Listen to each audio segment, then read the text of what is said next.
बाबू, तुम इस बार बेतिया आओगे तो हम तुम्हें आलू वड़ा खिलाएंगे। छोटी मामी की यह बात संदीप के दिल को छू गई। पटना से बीएससी की पढ़ाई पूरी होते ही संदीप की पोस्टिंग भारतीय स्टेट बैंक की सक्रिय ब्रांच में कर दी गई। माता पिता का लाडला और दो बहनों का इकलौता भाई संदीप पढ़ने में तेज था। जब माँ ने मामा के घर बेतिया में रहने की बात की तो वह मान गया।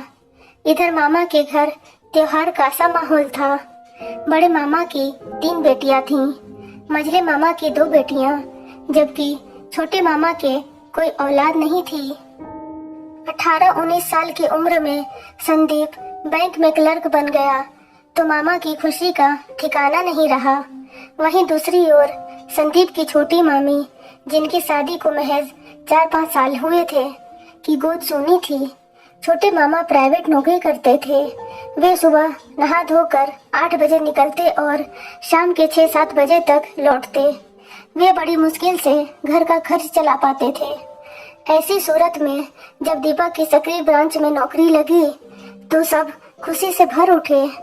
बाबू को तुम्हारे पास भेज रहे हैं, कमरा दिलवा देना। संदीप की मां ने अपने छोटे भाई से गुजारिश की थी। कमरे की क्या जरूरत है दीदी, मेरे घर में 2 कमरे हैं, यह वहीं रह लेगा। भाई के इस जवाब पर बहन बोली, ठीक है, इसी बहाने दोनों वक्त घर का बना खाना खा लेगा और तुम्हारी निगरानी में भी रहेगा। दोनों भाई बहनों की बातें सुनकर दीपक खुश हो गया।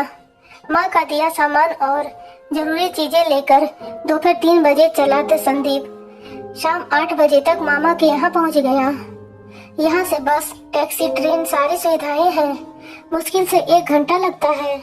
कल सुबह चलकर तुम्हारी ज्वाइनिंग करवा देंगे, छोटे मामा खुशी से चहकते हुए बोले।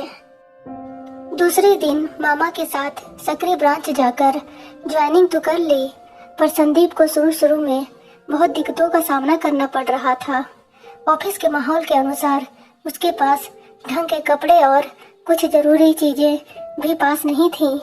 अरे, एक दिन छुट्टी कर लेते हैं, सक्रिय बाजार देख लेंगे। छोटे मामा संदीप की समस्या का समाधान करते हुए बोल उठे। 2-3 दिन में सब कुछ सामान्य हो गया। सुबह 8:30 बजे घर छोड़ता तो संदीप की मामी हल्का नाश्ता कराकर उसे टिफिन दे देती। वह शाम के 7 बजे तक घर लौटता था। उस दिन रविवार था, संदीप की छुट्टी थी, पर मामा रोज की तरह काम पर गए हुए थे। सुबह का निकला संदीप दोपहर 11 बजे घर लौटा था।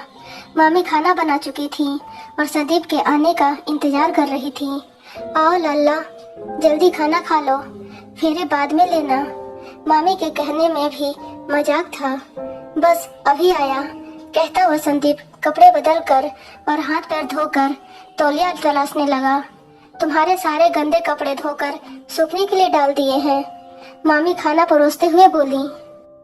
संदीप बैठा ही था कि उसकी मामी पर निगाह गई। वह चौंक गया। साड़ी और ब्लाउज में मामी का पूरा जिस्म झांक रहा था, खासकर दोनों उभार। मामी ने बजाय शर्माने के चोट कर दी। क्या रे, क्या देख रहा है? देखना है तो ठीक से देखना। अब संदीप को अजीब सा महसूस होने लगा। उसने किसी तरह खाना खाया और बाहर निकल गया। उसे मामी का बर्ताव समझ में नहीं आ रहा था। उस दिन संदीप देर रात घर आया और खाना खाकर सो गया। अगली सुबह उठा तो मामा उसे बीमार बता रहे थे। शायद बुखार है, सुस्त दिख रहा है। रात बाहर गया था ना, थक गया होगा। यह मामी की आवाज थी। आखिर माजरा क्या है? मामी क्यों इस तरह का बर्ताव कर रही हैं? संदीप जितना सोचता उतना उलझ रहा था। रात खाना खाने के बाद संदीप बिस्तर पर लेटा तो मामी ने आवाज दी। वह उठकर गया तो चौंक गया। मामी पेटीकोट पहने नहा रही थी। उस दिन चोरी छुपे देख रहा था। अब आ देख ले, कहते हुए दोनों हाथों से पकड़ उसे अपने सामने कर दिया। अरे मामी, क्या कर रही हो आप? कहते हुए संदीप ने बाहर भागना चाहा, मगर मामी ने उसे नीचे गिरा दिया।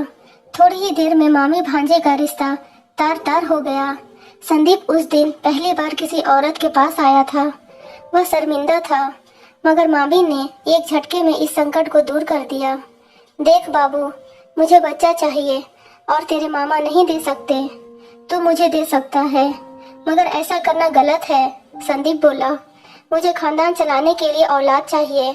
तेरे मामा तो बस रोटी कपड़ा मकान देते हैं, इसके अलावा भी कुछ चाहिए वह तुम दोगे। इतना कहकर मामी ने मामा को बाहर भेज दिया। उसके बाद से तो जब भी मौका मिलता मामी संदीप से काम चला लेती, या यूं कहें कि उसका इस्तेमाल करती।